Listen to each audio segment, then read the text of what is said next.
Hey guys, Dan Heilman back with another video. We got some more news, and this is the news that everyone's been looking for. So they just posted a new comment here. I'll talk about it.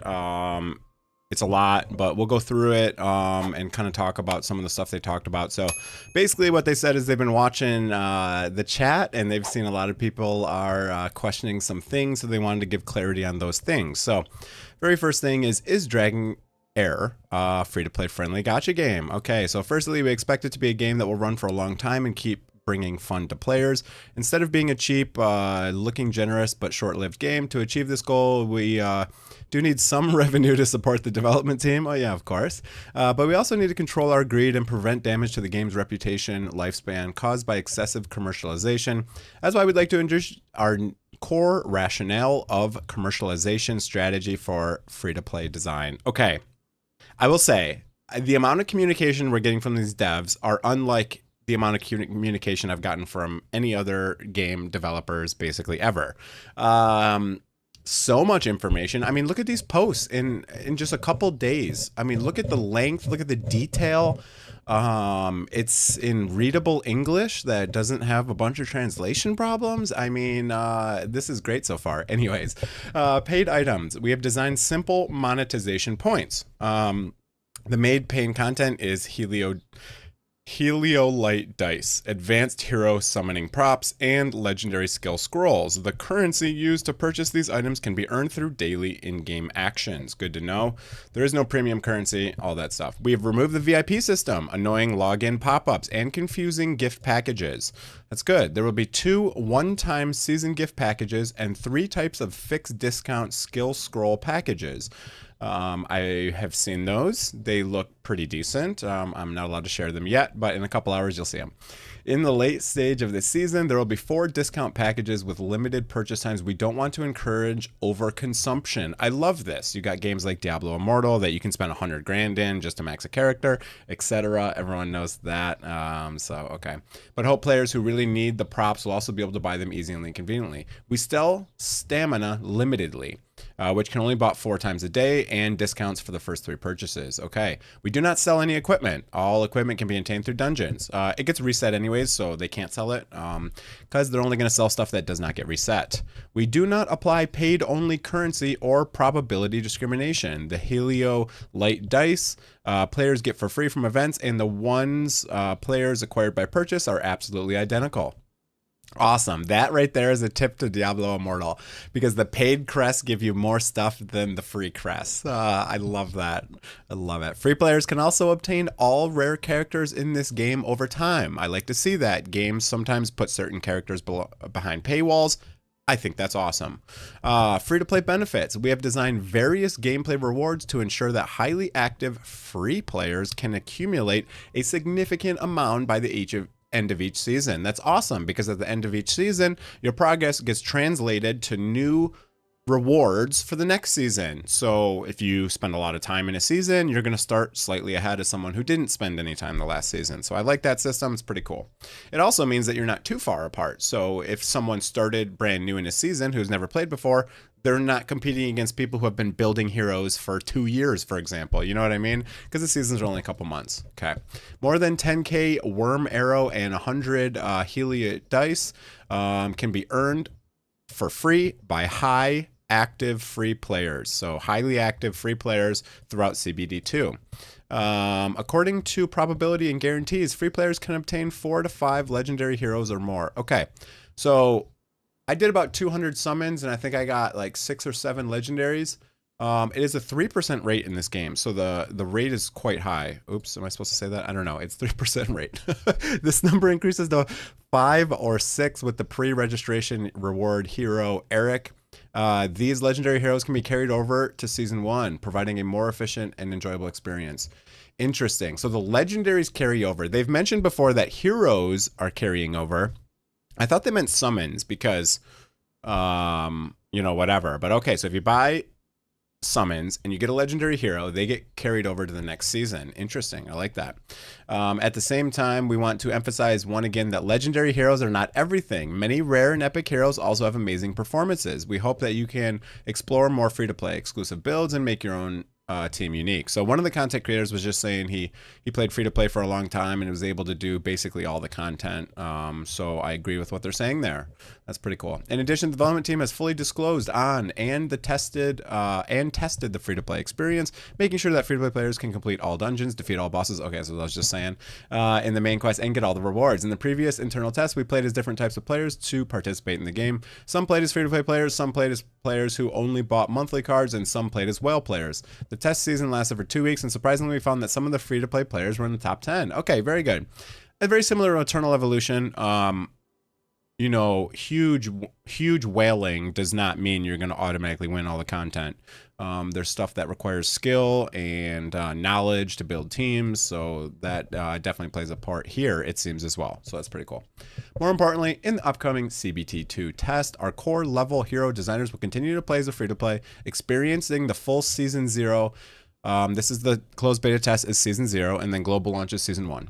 To ensure that overall game experience and dungeon difficulty meet our expectations, and to ensure that all free-to-play players can play for a long time. Love it. I love the communication and the attitude here. It's awesome. CBT2 is only open in select regions, and data will not be wiped. Will players who can only play after global launch, including iOS players and players from other regions, be left behind? Isn't this unfair? A lot of people were talking about this. The short answer is not really. We have a complete solution to ensure that both closed beta test 2 players and global launch will have the same, will have a great experience.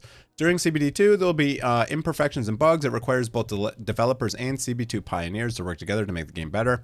We also hope that the pioneers' time and efforts can be preserved to make an experience for future seasons even more exciting.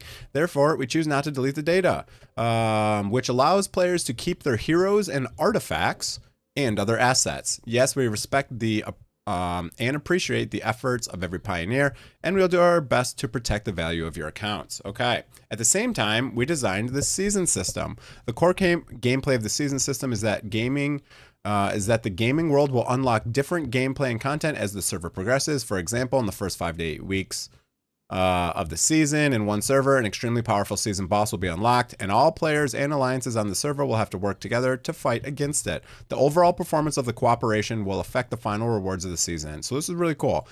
What you do in this season affects what you're going to start with the next season. I think it's a really cool system. It's kind of like in, you know, Diablo 3, where you have like Paragon levels and those carry over, but your character starts at level 1, but you have Paragon, you know, kind of something like that. A little bit similar. Under the system, the character creation time and combat level of all players on one server must be as close as possible. Otherwise, players will miss out on important season gameplay and rewards. Imagine how helpless it would be if your teammate is only level 1 when the season boss appears. Okay. So that's why they're splitting it up into different servers, so that they can keep everyone who started at the same time roughly with other players. So instead of opening a large global server at some, we open a new server every 2 days to ensure that all players are at the same server, create characters at similar times so that the gameplay can proceed smoothly and effectively. Meanwhile, we also design powerful cross-server features such, this is the important sentence here. Powerful cross-server features such as friends, chat, arena, and guild PvP. I'm assuming that means also guilds are cross-server. They don't state that specifically, but since it says guild PvP, I'm assuming guilds are also cross-server. To ensure better communication. This is the problem with a game like Eternal Evolution, where my guild, I can't even find anyone because no one's in that server cluster anymore because it's all players from 8 months ago or 6 months ago, whatever. And I can't find anyone to fill my guild. So I'm hoping that we don't have the same problem here. It sounds like they're handling it. And with seasons, it means they can adjust stuff like this as we go. So when the first season ends, if there was something that people didn't like, they can fix it, even if it's totally game breaking, because most of the stuff gets reset and you move to the next server next season anyways. So that's cool. At the end of the S0 season, which is closed beta test, players from different CBT servers will be connected into one world as the first server in global launch to start a new S1 competitive with experienced players. So global launch, okay, and then new global launch players will be assigned to other new S1 season 1 servers based on their character creation time and will complete with other players. So we're split into different servers, but friends, chat, arena, guild is all cross server. So those are the important things. Now, I think the reason they do that is they might have some other events that are only in your server. I don't know any of the events or world bosses or anything like that, but in like Eternal Evolution, you have like Twilight, where you're competing against your server. So if you were in a brand new server, it would be terrible because you'd be fighting against people who have been playing the game for 6 months and you would just get stomped. So I think that's why they're doing it. It's going to be interesting to see what kind of events are going to be server based, and then what type of events are going to be, the whole world based. So that'll be interesting. It is worth noting that CB2 players and Global Launch players will still connect to each other by cross-server features in Season 1, such as friends, chat, arenas, and guild PvP. This is what I was really worried about, ensuring that CBT2 players are not isolated. So when I started Dislight, another game I have covered on this channel, I was on the beta test server. And it was like a year. They never merged it. I was by myself. There was no one in there. I couldn't play with any of my friends. None of my friends could even add me as a friend. I couldn't battle anyone. And it just ended up causing me to quit the game. I spent a lot of time on Dislight, but I'm on my own server by myself. They never merged them, so I quit. So I think this is really important. And in the future, Season 2, as the global launch and CBT2 players have accumulated experience and properties, we will connect certain servers to one world based on the condition of different servers to ensure that all players find themselves in a brand new competitive server. So basically this means they're going to balance them over time. They're going to merge servers that are, older. Once a bunch of servers are really old, they can merge them all together, etc. I like this. This gives them full control with seasons and servers to balance, make everything balanced. So, and just from the amount of posts and stuff, it seems like they will try to do a good job to balance stuff.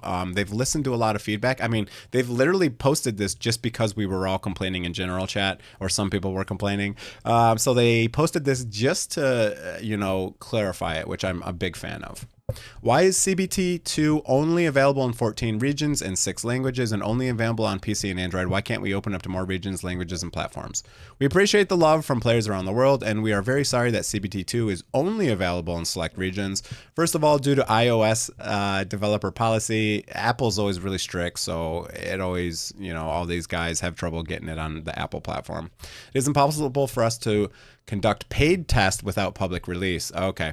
So that's why they don't allow paid things in beta tests, so they don't allow it on Apple. So iOS players can participate in CBT2 by playing on a PC, and all data will be synced when players log in on their iOS devices during global launch.